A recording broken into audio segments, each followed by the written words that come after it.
Tere, minu nimi on Priit Kõrve. Olen füsioterapeut, manuaalterapeut, kiropraktik. Mul on abiline Aleksandr Zelenski, mitte president, lihtsalt Aleksandr Zelenski.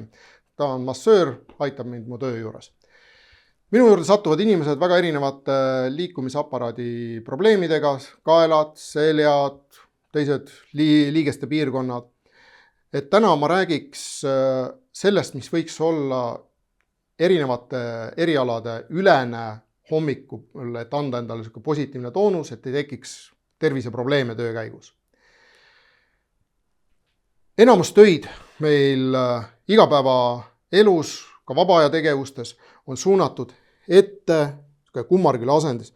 Kas me oleme arvuti taga, kas me keedame toitu, mida iganes me teeme, ikkagi on suur enamus ette suunas. Mõni teeb veel näiteks hommikul ärgates palju kätekõverdusid, toniseerib rinnalihaseid, tõmbab veel rohkem ennast küüru.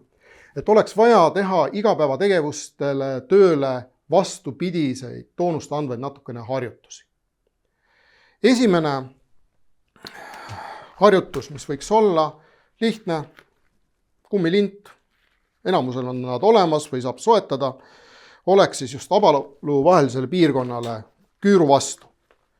Paneme käed umbes õlgade kõrgusele ja tõmbame abaluid selja peal kokku.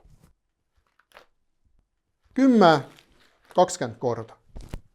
Teine, viime pea kohale käed ja tõmbame pea tagant 10-20 korda jälle abaluid kokku.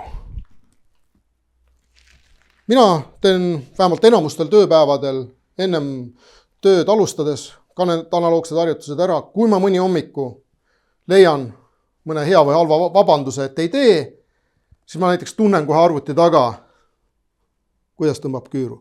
Kui ma olen ära teinud, on keha paigas, sirge, ma ei vaju enam nii palju küüru.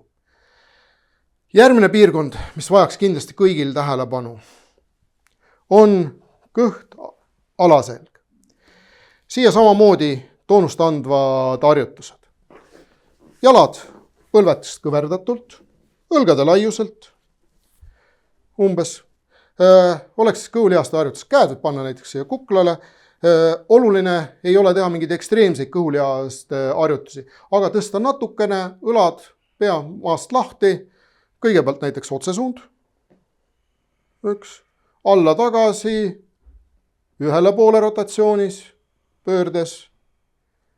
Siis teisele poole ja otsesuund uuesti. Lõpetada võiks alati otsesuunas, et kehase keskjoon jälle stabiliseeruks. 10-20 kordust anda just siia toonus. Mitte me ei treeni lihaseid niivõrd, kuid tekitame positiivse toonuse. Kõhulihaste hea toonus aitab hoida selga korralikult sirgemana. Mida rohkem on tüüpilisel Eesti mehel õllekõhtu, seda paremad kõhulihased peaksid näiteks olema. Järgmiseks, Aleksandr, ole hea, keera ennast kõhuli.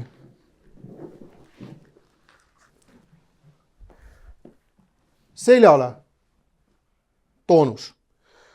Otse liigutus, jälle rindkere natuke maast lahti, pead tõstame. Otse, ei ole vaja väga kõrgele tõusta, piisab väiksest õlgade maast lahti toomisest. Järgmine oleks jälle, kui otse on tehtud, külgsuunas, jälle alla tagasi, teine pool ja lõpetada võiks alati otse liigutusega. 10-20 kordust saab positiivse täiendava toonuse siia selja lihastele.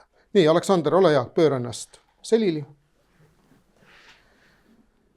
Ja et veel paremini stabiliseerida alaselga, tuharate piirkonda, et seal ei tekiks mingite raskuste tõstmisel või pikas sundasendis istudes probleeme, oleks vaja sinna kanda täiendav toonus. Selle jaoks sobib hästi vaagnapõhja lihaste harjutus, jälle jalad põlvest kõverdatult. Siin on oluline nüanss, et põlvid tuleks kokku suruda. Võib panna mingi padja, veepudeli põlvede vahele ja nüüd tuleks tõsta vaagen üles. 2-3 sekundit võib hoida, jälle alla tagasi. 10-20 kordust, võib ka seda harjutust teha ka staatiliselt, hoida näiteks 20 sekundit. Et siin on eesmärgiks ta paneb küll siit vaagnapõhjalihased tööle, aga kui põlvi kokku suruda, siis ta toniseerib hästi just siit alaselja piirkonnas, tuhara piirkonnas, lihased stabiliseerib. Nii. Kui need 5 harjutust on meil hommikul ennem väljaminekut, ennem tööle minekut tehtud, siis on palju väiksem tõenäosus, et tekib probleeme meie liikumisaparaadiga. Et loodan, et nendest harjutustest on abi, nende tegemiseks kulub 5-6 minutit ja meie tervis on palju parem.